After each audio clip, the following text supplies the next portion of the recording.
Erev Tov, bonsoir à toutes et à tous. Donc nous allons toujours continuer ensemble à développer cette réflexion sur l'univers des Haggadot, donc de ces textes du Talmud que l'on essaie de décrypter ensemble. Et vous rappelez que le texte sur lequel on avait décidé, on a commencé à s'arrêter ensemble déjà la semaine dernière, était donc ce fameux âne du Messie, n'est-ce pas, dont on dit que l'âne du Mashiach, c'est le même âne sur lequel Abraham a chevauché, sur lequel Moïse a chevauché. Et nous avions donc évidemment développé, d'après la lecture du Maharal, qu'est-ce que représentait cet âne. Et l'idée centrale, on va dire, c'était que cet âne, Chamor, vient de la racine Chomer, qui veut dire le monde de la matérialité, que nous sommes dans un monde dans lequel il y a ce que l'on appelle Chomer,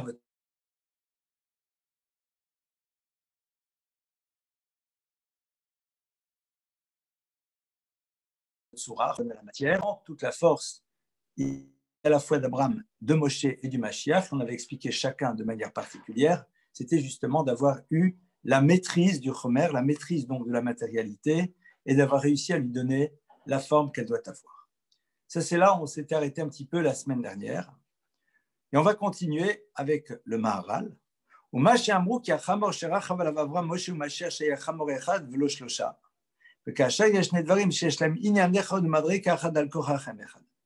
Alors dit le Maharal, évidemment, lorsque l'on te dit que cet âne est un âne unique, on n'est absolument pas en train de te dire que, eh bien voilà, vous avez dans le monde un âne qui se promène qui a 2000 ans. Hein.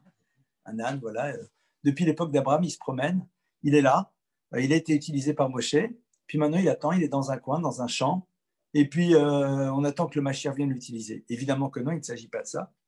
Haïno, il dit tout simplement, il faut savoir que dans la mesure où les trois remplissent la même fonction, on considère qu'ils sont une seule et même entité. Et donc, lorsque on est en train de nous dire que ces trois personnages vont sur le même âne, parce qu'ils, au fond, véhiculent tous les trois le même concept, la même idée, que les trois ânes sur lesquels ils chevauchent représentent pour les trois exactement le même principe, c'est-à-dire la capacité, comme on dit, le hitromem à la olam, c'est-à-dire de s'élever au-dessus des contingences de la matière, de faire en telle sorte que celle-ci ne soit pas un lieu d'enfermement, mais au contraire soit le support à une spiritualité. Ça, c'est donc le premier point que nous avions vu. Maintenant, il y a encore quelque chose d'autre. On nous a dit que quand cet âne a été créé, on a vu, il a été créé à Ben Hashmashot, c'est-à-dire il a été créé juste avant l'entrée du Shabbat. Ça veut dire quoi que cet âne a été créé juste avant l'entrée du Shabbat? Quel est le sens, au fond, d'un âne qui a été créé juste avant l'entrée du Shabbat? Eh bien, le Maharal nous dit la chose suivante. Évidemment, on n'est pas en train de nous dire que cet âne ou ces ânes ont été créés à ce moment-là de manière technique. Il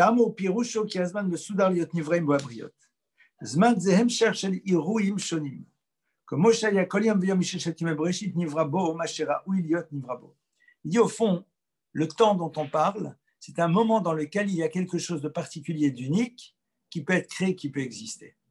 Et donc, lorsque l'on dit que l'âne a été créé Ben Hashmashot, c'est-à-dire que ce concept-là s'introduit dans l'univers à un moment qui s'appelle Ben Hashmashot.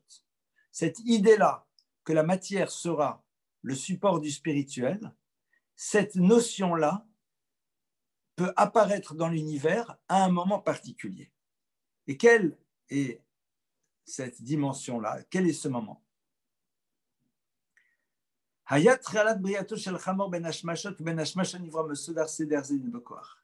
Ça veut dire que, au fond, cette possibilité, cette capacité qu'il y a de pouvoir maintenant faire émerger dans le monde quelque chose qui va pouvoir ne pas s'inscrire dans la matière, mais en faire un support, et quelque chose qui peut se créer qu'au moment où on est en effet Ben Hashmashot.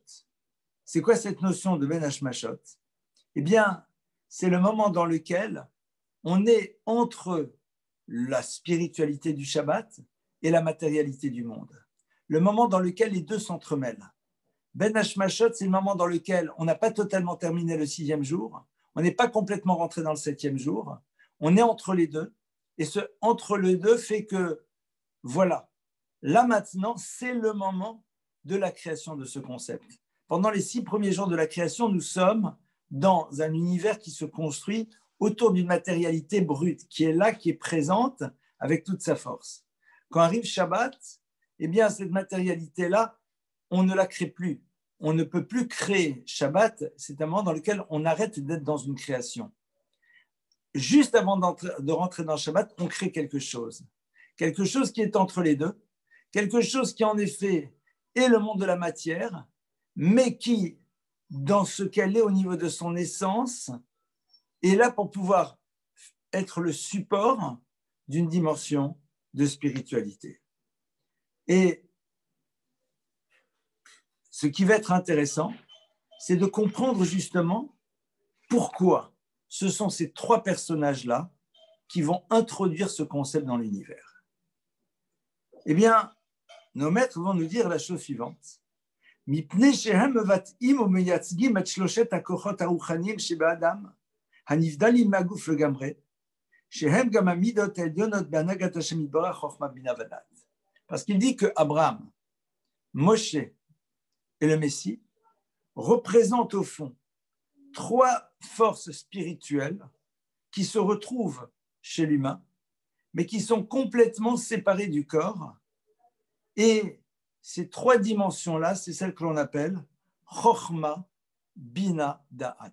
Alors, pour l'instant, je ne peux pas traduire véritablement ces termes. Chochma, la sagesse, Bina, la compréhension, Da'at, c'est l'intelligence, mais ce n'est pas les bons mots. On va essayer de comprendre un peu plus ce que ça veut dire. Rashi nous dit Chochma, c'est quoi? Ma she'adam shomeh advarim acherim v'lamad. C'est ce que l'on entend des autres, c'est ce que l'on écoute des autres et ce que l'on peut apprendre. Bina, c'est quoi? Mevinda varmili bomitor dvarim shelamad. C'est la capacité à partir de ce que l'on a appris, de pouvoir développer encore et encore le savoir et la connaissance. C'est-à-dire, c'est le matériau auquel on a eu accès lorsque quelqu'un nous l'a transmis, qui nous sert de base au développement de notre propre réflexion.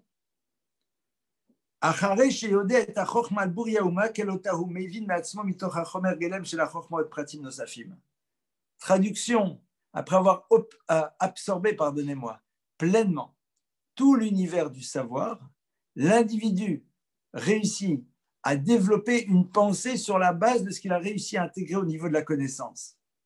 Et Da'at, dit Rashi Yishuv, l'orak shadvarim uvanim, elam yushavim belibo vanim izdahitam ipnimioti. Il dit ce n'est pas juste. Le Da'at, c'est la 3e dimension. C'est le moment où ma pensée, ma réflexion ne s'arrête plus au niveau de l'intellect, mais véritablement j'arrive à m'identifier avec elle. C'est-à-dire c'est une pensée qui s'inscrit à l'intérieur de l'individu et qu'il arrive à faire exister en profondeur à l'intérieur de lui-même. Et ça, c'est cette notion-là de Vahashevotel Vavecha, de ramener les choses à son cœur et faire en telle sorte que ce savoir que j'ai intégré, qui m'a permis de développer une réflexion, m'amène à pouvoir ressentir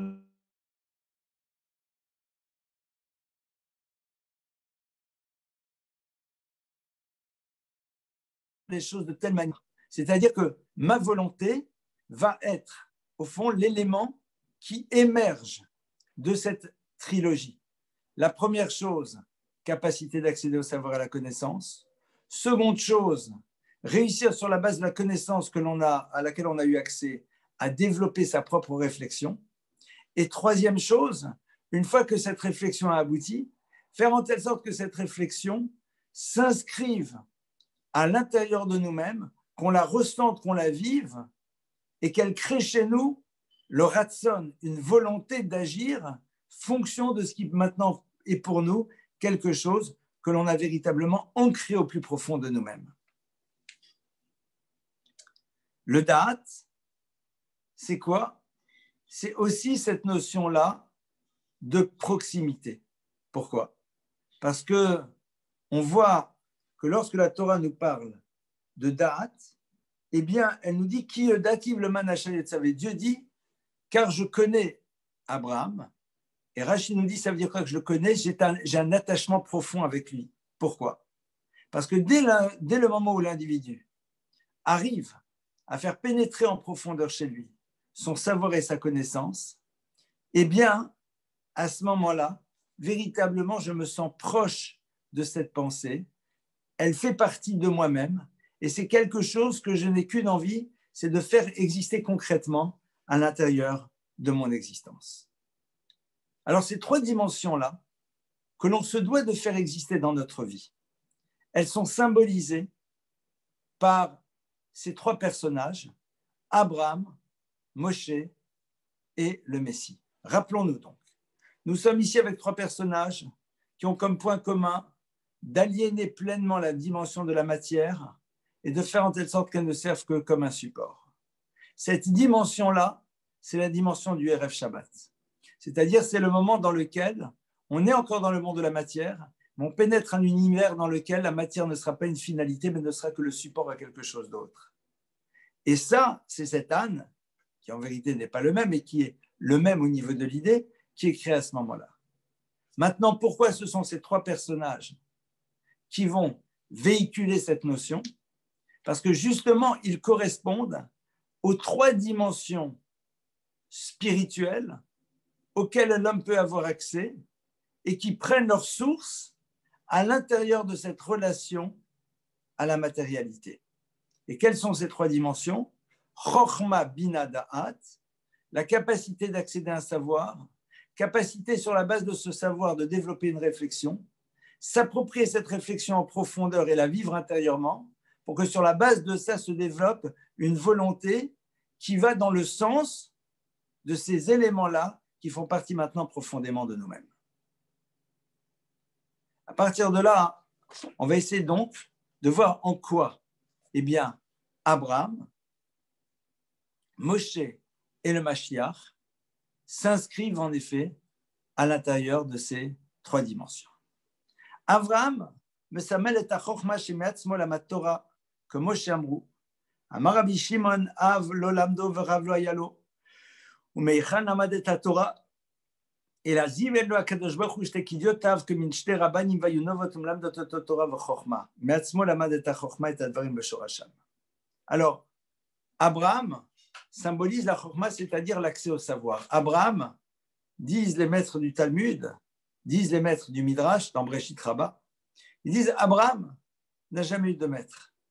Abraham n'a pas eu de père parce que le père qu'il avait était un père idolâtre. Donc Abraham a dû tout seul cheminer dans les sentiers tortueux de l'accès à la connaissance. Il a dû en effet, de par lui-même, aller chercher la chokhma, le savoir, la connaissance, la sagesse.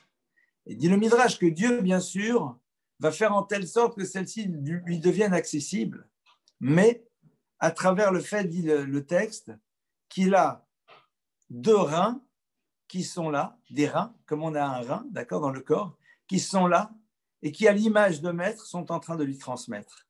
Évidemment, il y a ici une idée très forte, c'est que le rein, c'est l'organe qui est censé filtrer dans le corps.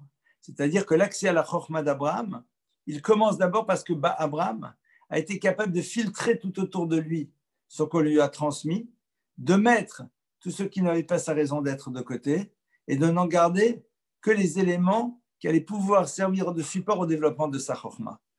Abraham, donc, c'est la chokhma. L'accès au savoir, l'accès à la connaissance, mais surtout de par lui-même. C'est-à-dire que son ratson, sa volonté, c'est d'accéder à cela. C'est vers cela où il tend. Et donc, il symbolise cette dimension. Après, Moshe symbolise la notion de la bina. Pourquoi? D'abord, il y a un texte qui nous dit qu'il y a 50 portes, pardonnez-moi, de bina qui ont été données dans l'univers, et Moshe a eu accès à 50 moins 1. C'est quoi? C'est que Moshe Rabbeinu a été capable, sur la base du savoir qu'on lui a transmis, de l'approfondir, de rentrer dans un univers dans lequel il a déduit toutes sortes de connaissances et d'aller jusqu'au bout de ce que peut donner la Torah comme connaissance à l'individu, au-delà de sa dimension écrite, au-delà de sa dimension d'apprentissage. C'est-à-dire que Moshe, c'est celui qui nous ouvre à aller explorer le texte, à aller sur la base d'une connaissance A, découvrir la multiplicité des enseignements que la Torah peut nous donner. Et ça, en effet, plusieurs des textes des Chachamim nous disent que Moshe représente donc la Bina. Et c'est vrai, on le voit. Moshe, au fond, c'est celui qui ouvre l'intégralité de la Torah en faisant jaillir la totalité de tous les enseignements qu'elle peut nous délivrer, en explorant les mots, en explorant leur place, en explorant les lettres qui les constituent, en explorant tout ce que la Torah peut nous apprendre. Évidemment, il y en a encore beaucoup à apprendre au-delà de ce que Moshe nous dit, mais ça, c'est déjà une autre histoire. Ce qui est sûr, c'est que ça, c'est ce que Moshe va réussir à faire. Il est le symbole de la Bina. Et puis après, on a en effet le Mashiach qui symbolise en effet la notion du Da'at. C'est quoi le Da'at du Mashiach? Que Moshe Katuv Nachalav Ruach Chochma Bina Ruach Da'at V'yirat Hashem. Dans Isaïe, dans le chapitre 11, il y a marqué, et à ce moment-là se posera sur lui un souffle de sagesse et de Bina, un souffle de Da'at. C'est quoi? Comme on dit, le Mashiach aura d'abord Chochma ou Bina. Les deux premières dimensions feront partie de lui. Il aura à la fois le savoir et la capacité d'aller jusqu'au bout de ce savoir dans tout ce qu'il peut nous révéler à travers l'exploration qu'on va en avoir. Mais il va avoir aussi Da'at. Ça veut dire quoi? Ça veut dire qu'il arrivera à faire en telle sorte que ces choses-là vont exister en profondeur chez lui, et plus que cela, comme dit le texte, qu'il arrivera justement à développer ça au niveau de l'humanité entière, faire en telle sorte que dans la totalité de l'humanité, le Da'at soit quelque chose qui soit présent. Ça veut dire que le monde entier sera capable d'inscrire cette conscience de la présence d'Hachem au plus profond d'eux-mêmes, que la totalité de la connaissance qu'ils auront, ils arriveront à la faire aboutir à tous les enseignements qu'elle peut procurer, et ils arriveront après à intégrer cela au plus profond d'eux-mêmes, avec toutes les conséquences positives que ça peut avoir. Ça, c'est le Mashiach qui va l'incarner et qui ouvrira l'univers à cette dimension-là. Et donc, qu'est-ce qu'on voit? On voit qu'en vérité, à travers ce texte du Talmud, nous voyons bien que lorsque l'on aborde les Haggadot, entre autres, nous devons absolument être capables de nous extraire de la première lecture qui a sa raison d'être, évidemment, qui a sa raison d'être et qui a une place, et d'essayer de voir qu'est-ce qui se joue derrière les mots et les concepts que le texte nous enseigne. C'est ce qu'on vient d'essayer de faire. Et donc, à partir de là, nous allons pouvoir continuer à avancer encore dans l'âne du Messie. Puisque l'âne du Messie, on n'a pas encore fini complètement de le décrire. Eh bien,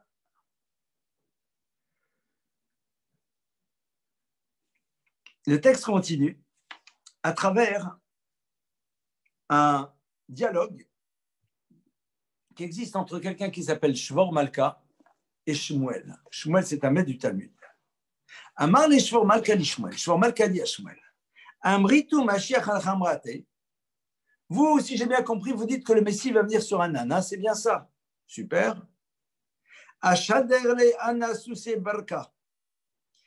Moi, je vais vous envoyer pour votre Messie un âne, non, un cheval, mais un cheval pas n'importe lequel, un cheval au poil luisant, un cheval merveilleux, d'accord? Le plus beau que j'ai, car le Messie sur un âne, c'est pas top.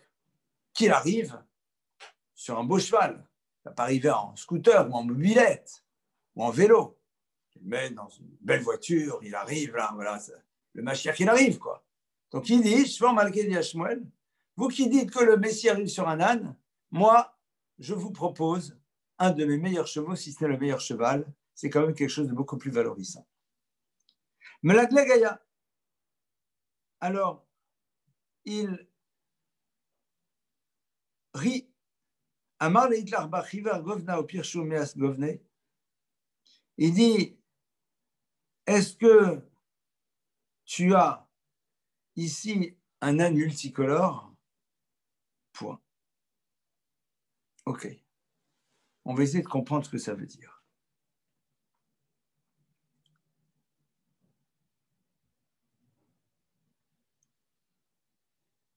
La Chamor Anuzma Atzmit, qui ouatzel le tipesh. Voilà Betelem. Première chose, rappelons-nous que l'âne, en tant que tel, n'est pas un animal très intelligent, il se contente de faire ce qu'on lui dit de faire.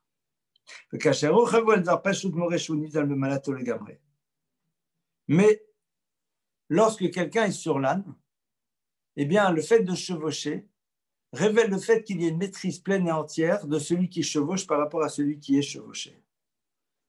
Il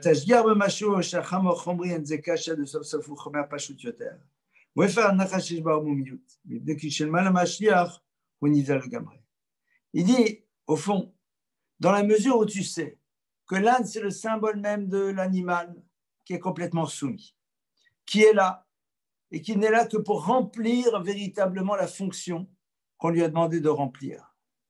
Eh bien, l'Omatanachash, la chen amou shachamo yeshlo me'agovanim, qui le repsit plutôt au nichna ou mekabel ou me'ateim l'chol tsura shadon rotse. Il dit, et cet âne, c'est un âne qui a 100 couleurs. Ça veut dire quoi? Ça veut dire qu'il est au fond multifonction. Il n'est là que pour remplir toutes les fonctions qu'on va lui demander de remplir.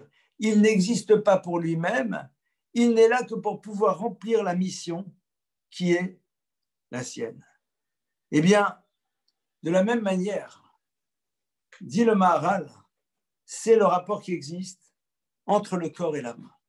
L'âme est celle qui chevauche sur le corps. Et donc, à partir de là, eh bien, le corps doit à un moment fonctionner comme l'âme. C'est-à-dire que ce que le Mashiach est en train de nous ouvrir, c'est à l'idée que notre corps doit être à l'image de l'âne. Pourquoi? L'âne ne veut rien pour lui-même. L'âne se contente de recevoir ce qu'on lui donne. Il n'a pas de volonté propre. Il est celui qui n'est là que pour pouvoir obéir à son maître. La neshama, l'âme, est l'élément qui chevauche le corps. Et plus le corps va suivre ses propres désirs et surtout nous escroque, en nous faisant croire que nos pulsions et nos désirs sont l'expression de notre volonté, alors qu'en vérité, ce n'est que le corps qui réclame sa part, eh bien, à partir de là, il est difficile en effet de diriger l'âne. Pourquoi? Si l'âne devient autonome, c'est-à-dire si l'âne, à un moment, exprime ses propres besoins en tant que tel, ses propres désirs, ses propres volontés, celui qui le chevauche aura le plus de difficultés à l'amener là où il doit l'amener. Mais dès le moment où l'âme est là et n'a pas de volonté en tant que telle, n'a pas de désir en tant que tel, c'est-à-dire dès le moment où on a réussi à faire en telle sorte que les désirs physiques et corporels ne soient pas des éléments qui nous imposent des mouvements d'existence. Ils sont là, mais j'ai presque envie de dire ils sont là pour nous rappeler qu'en tant qu'être humain, nous devons à un moment d'avoir une vie qui est dans le monde réel tel que tout le monde la vit. Mais ça s'arrête là. Et dès le moment où nous avons ce qui est nécessaire, nous ne voyons absolument pas un désir nouveau qui émerge. Et même s'il émerge, il n'est là que pour être combattu et non pas pour y céder d'une quelconque manière. Ça, c'est un petit peu l'âne du Messie. Ça veut dire que le Mashiach, il est censé arriver dans une génération dans laquelle on va avoir un âne à 100 couleurs, c'est-à-dire dans lequel le corps suivra systématiquement ce que l'âme lui demande. Il sera celui qui deviendra rouge, bleu, vert, orange, c'est-à-dire il prendra les couleurs qu'on lui demande. Il sera soumis pleinement, totalement et absolument à la volonté de la neshama, à la volonté de l'âme.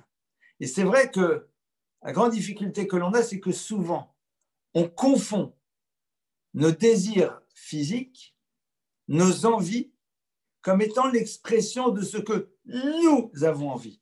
Alors qu'en vérité, c'est notre corps qui désire. Mais nous-mêmes, nous avons parfaitement la liberté de le faire taire et de lui dire qu'on ne le nourrira que quand on le désire et de la manière dont on le veut. Et que les impératifs qu'il nous fait croire exister ne sont qu'imaginaires, car rien ne nous oblige à nous soumettre à ces impératifs-là.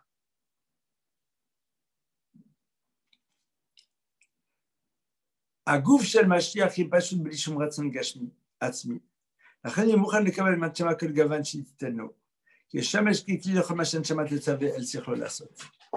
Donc, exactement ce que Friedlander dit, il dit qu'il n'y aura aucune volonté et aucun désir matériel en tant que tel. Et nous, on pense que c'est très compliqué. Je n'ai pas dit que c'est simple, mais j'ai l'impression qu'au fond, c'est beaucoup lié aussi à une éducation. Ça veut dire qu'à un moment, à force de répondre présent de manière systématique aux appels du corps, à force de nous imaginer que l'on ne peut pas résister à ce qu'il nous demande, eh bien, on ne peut pas faire aboutir le Mashiach. D'ailleurs, cette dictature du corps, puisque je pense qu'on peut appeler ça une dictature, on a la liberté de s'en arracher. On a la liberté de s'en arracher. Comment ça? Comment est-ce qu'on va s'arracher de la dictature du corps? Bien, nos maîtres nous disent qu'il y a un moyen. Et ce moyen, il commence tous les jours à être capable de faire davar echad megedrot sono. C'est-à-dire de faire au moins une chose tous les jours contre sa propre volonté. Je prends l'exemple bête et classique. J'ai envie d'un chocolat. Eh bien, je m'oblige à ne pas le prendre. Non pas que le chocolat n'est pas cachère, mais parce que tout simplement, je veux exercer ma volonté, qui est l'expression de mon monde intérieur, qui est la notion la plus aboutie du date, à faire en telle sorte qu'elle ne soit pas contrôlée par mon désir physique. Et vous n'allez pas faire ça surtout. Vous n'allez pas le faire 100 fois. On va commencer à le faire une fois par jour. C'est-à-dire, on va commencer déjà, ne serait-ce qu'une fois par jour, pas plus, à faire au moins une chose négadaratzon, au moins une chose contre notre volonté. C'est-à-dire, s'habituer à faire en telle sorte que le chomer, que le monde de la matière qui est le support de notre neshama, ne prenne pas le contrôle de notre existence, et en lui rappelant que c'est nous qui lui indiquons ce qu'il peut faire, ce qu'il ne peut pas faire, c'est nous qui lui ouvrons la porte ou qui ne lui ouvrons pas la porte à une réponse vis-à-vis de ses désirs. Il ne faut pas oublier cette capacité qui est la nôtre. Ne pas oublier cette capacité extraordinaire qui est la nôtre.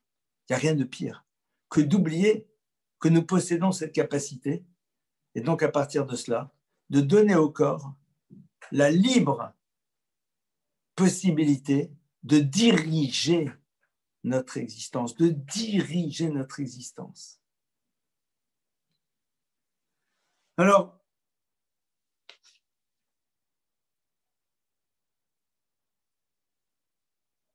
donc d'après ce Maharal, on comprend bien que le Mashiach, il va maîtriser complètement cette âne. Mais dire Rav Dessler la chose suivante. Le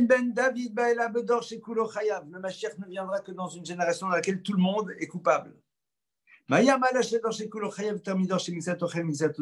On dit voilà, tu as une génération, la moitié des gens se comportent bien, l'autre moitié c'est du n'importe quoi, le Messie aura difficile à venir. Par contre, si vraiment l'immense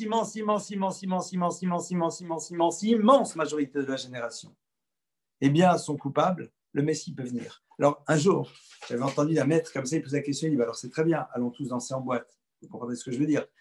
Pourquoi?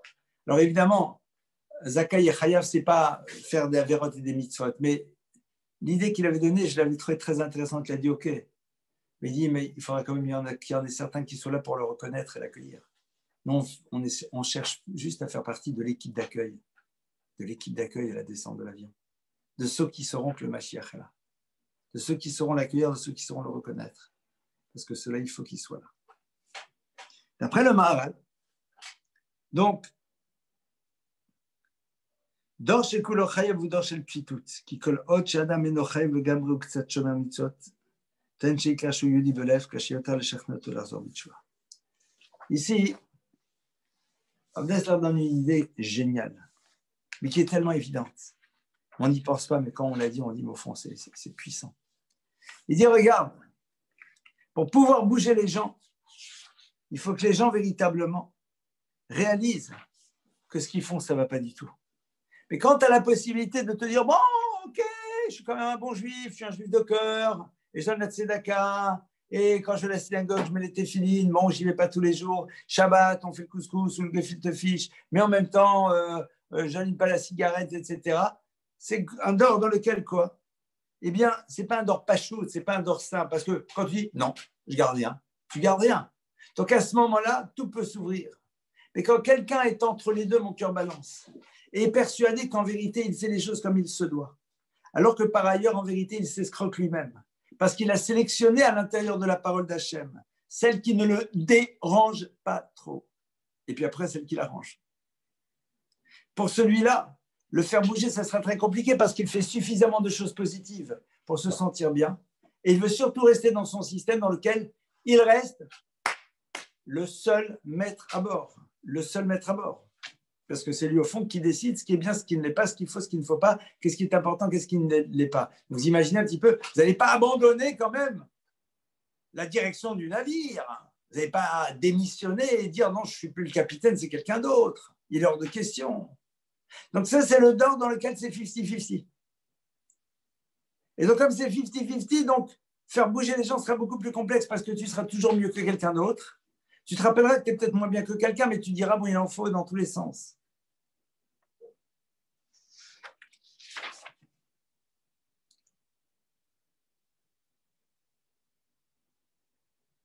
אבל כשהיהודי התרחק לגמרי, הוא אינו יכול אפילו יודע לתרץ ולומר שהוא גם יהודי. אז כאשר פותחים לו את העיניים לראות יהודי מהו, קל יותר להחזיר אותו בתשובה ובימינו המציאות מוכיחה זאת. Il dit, au fond, ce juif-là qui est tellement éloigné, qui lui ne voit même pas de quoi on lui parle. Le jour où on lui explique, mais on va te dire c'est quoi être un juif. Et qui comprend la véracité de la Torah, qui comprend l'importance des mitzvot, qui comprend tout cela, à ce moment-là, évidemment, il bouge. Et il est capable de bouger. Donc, on comprend mieux pourquoi le Mashiach va venir dans une génération dans laquelle tout le monde est coupable. Mais on va aller un tout petit peu plus loin pour mieux comprendre ça.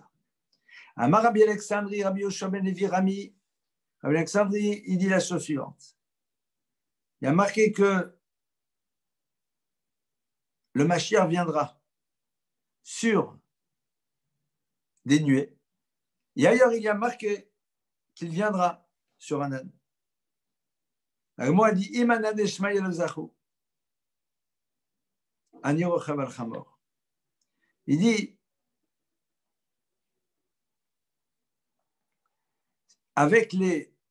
s'ils ont le mérite, ils viendront sur Zahou, ils viendront donc sur les nuées. Et s'ils n'ont pas le mérite, alors ce sera le Hani, ce sera le pauvre qui est sur l'âne. Ça veut dire quoi?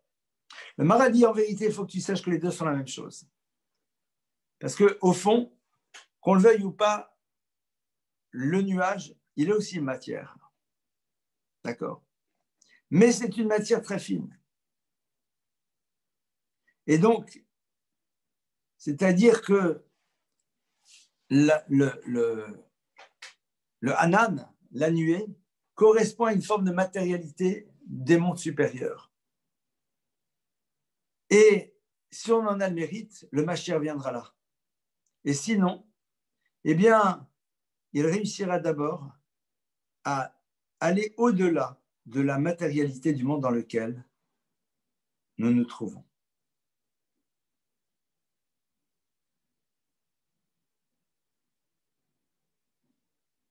Traduit de manière différente. Si on en a le mérite, le Mashiach, il arrive dans une dimension qui nous dépasse complètement. Et son rapport à la matérialité, c'est un rapport à la matérialité des mondes supérieurs, donc on ne comprend même pas de quoi il s'agit, et celle-là, il la maîtrise. Si on n'a pas le mérite, alors il viendra dans un monde dans lequel il nous apprendra, nous, à ne pas nous laisser dominer par la matière. La question qui se pose, c'est que pourquoi il a besoin d'être pauvre? Pourquoi il a besoin d'être pauvre? Le Maharal dit la chose suivante.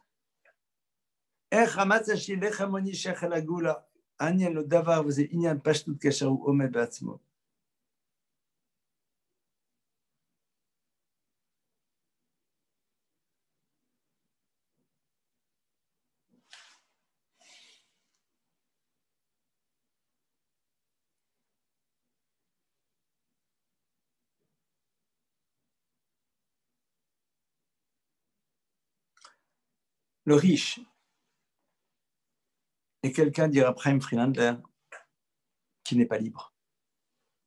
Il est obligé de faire les choses suivant son standing. Il est obligé de tout faire suivant le standing. Et même si à un moment, il n'en a pas trop les moyens parce qu'il a des affaires difficiles, pour pouvoir continuer à avoir son statut, il est obligé de dépenser ce qu'il faut pour que ça fasse suivant son standing. Il n'est pas libre. Le pauvre, lui, il n'a pas ce problème. À aucun moment, ce qui le préoccupe, c'est de savoir comment les autres vont le percevoir. Comment est-ce qu'ils vont le vivre. Tu peux faire ton mariage dans la plus petite salle de la grande banlieue parisienne. Ça ne change rien à ton statut. Donc, quelque part, tu es libre. Évidemment, certains vont dire, oui, mais il n'est pas libre de faire au crayon ou au Ritz, c'est vrai.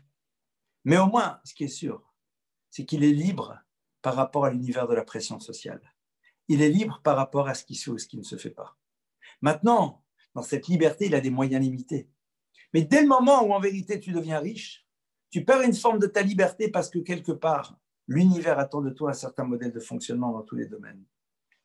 Et ça, c'est la raison pour laquelle, au passage, c'est la matzah qui s'appelle l'echem oni, le pain de pauvreté. Pourquoi? Pour bien nous montrer qu'en vérité, en mangeant cela, on nous montre que devenir quelqu'un de libre, c'est être capable de s'arracher à l'univers de la pression, à l'univers des autres. Et le Melech HaMashiach, eh bien, ce sera ça sa force. C'est-à-dire qu'il sera d'aucune manière sensible à l'univers de la pression sociale. D'aucune manière, il sera soumis à la pression de son corps. D'aucune manière, il sera soumis à une pression politique. C'est-à-dire, il sera dans une liberté pleine et entière et totale. Et donc, à partir de cela, il pourra nous amener véritablement vers cette liberté. Pourquoi? Parce que n'étant assujetti à quoi que ce soit, il a cette possibilité, en effet, d'être exclusivement à l'écoute d'Akadosh Baruch Hu. Regardez, si le candidaton, si la pression sociale, si les autres, si toutes ces choses-là n'étaient pas présentes, on aurait beaucoup, beaucoup plus de facilité à être pleinement, totalement et absolument à l'écoute de la parole divine. Ça, c'est le Hani du Mashiach. Ce Mashiach, donc, qui est sûr, comme on l'a vu, un âne. Il est cholette, il a la maîtrise de cet âne qui a été créé, Ben Hashmashot, qui a été créé juste avant que Shabbat ne rentre, c'est-à-dire un moment dans lequel la matière n'a plus la même valeur, n'a plus la même importance. Il est avec toutes ses couleurs parce qu'en vérité, il n'a aucun problème à s'adapter à toutes les réalités du monde parce que justement, il ne dépend pas du monde. Il est celui qui est pauvre, parce qu'à l'image d'un pauvre, ce ne sont pas les autres qui décideront pour lui, parce que de toute façon, leur regard et leur vision du monde ne changeront pas au regard du fait qu'il est pauvre. Donc, il est libre. Et c'est cette liberté vers laquelle le Mashiach nous demande d'aller. Voilà quelques éléments de réflexion par rapport à ce texte. Je vous remercie pour votre écoute. Et si vous le désirez, comme nous avons fini cette semaine d'analyser ce texte, et la semaine prochaine on passera à autre chose, je vous propose, sans plus tarder, si vous le voulez en tout cas, de me poser vos questions. Vous pouvez tout simplement rétablir vos micros et à partir de là, j'essaierai de répondre à vos questions. Allez-y, si vous en avez.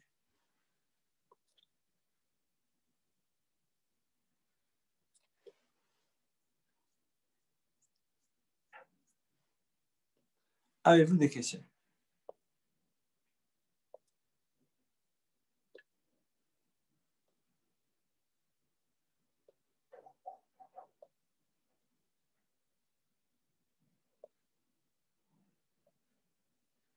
Bon, eh bien, il semblerait que vous n'avez pas de questions. Très bien. Je regarde juste dans le chat. Ah, Vous avez dit que le ratson est l'aboutissement du date. Pouvez-vous développer, s'il vous plaît? Oui. On explique, on dit qu'en effet, pourquoi? Parce que lorsque quelqu'un a intégré profondément un concept, à partir de cela, évidemment, l'étape d'après, c'est de vouloir l'exprimer dans le monde.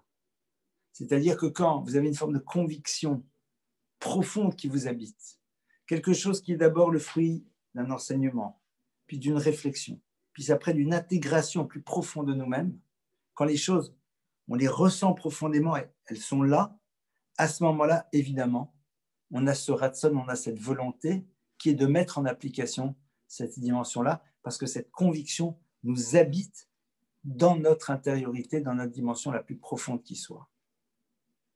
Et c'est pour cela qu'en effet, créer le ratson chez l'enfant, c'est l'amener à aboutir à une forme de conviction qu'il ressent profondément et qui va être le point de départ du mouvement qu'il va opérer dans l'existence. Avez-vous d'autres questions? Vous pouvez les envoyer par écrit si vous le voulez. Il est 47, je vais attendre jusqu'à 21h50. Et sinon, je vous dirai Leila Tov.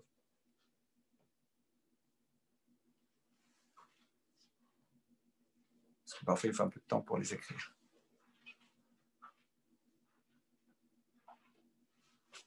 Ah, voilà.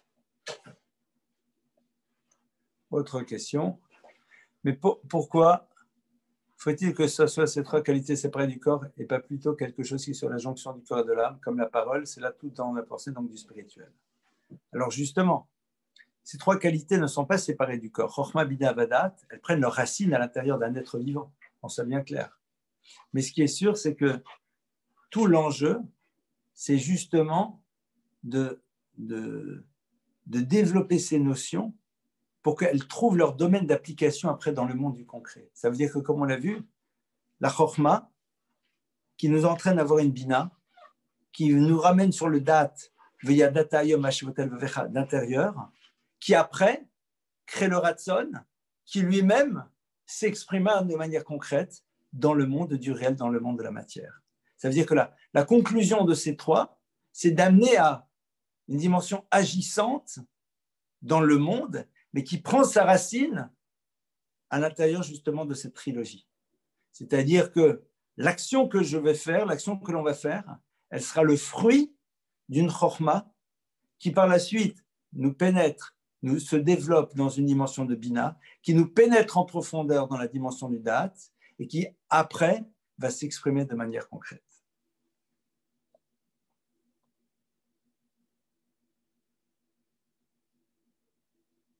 Autre question?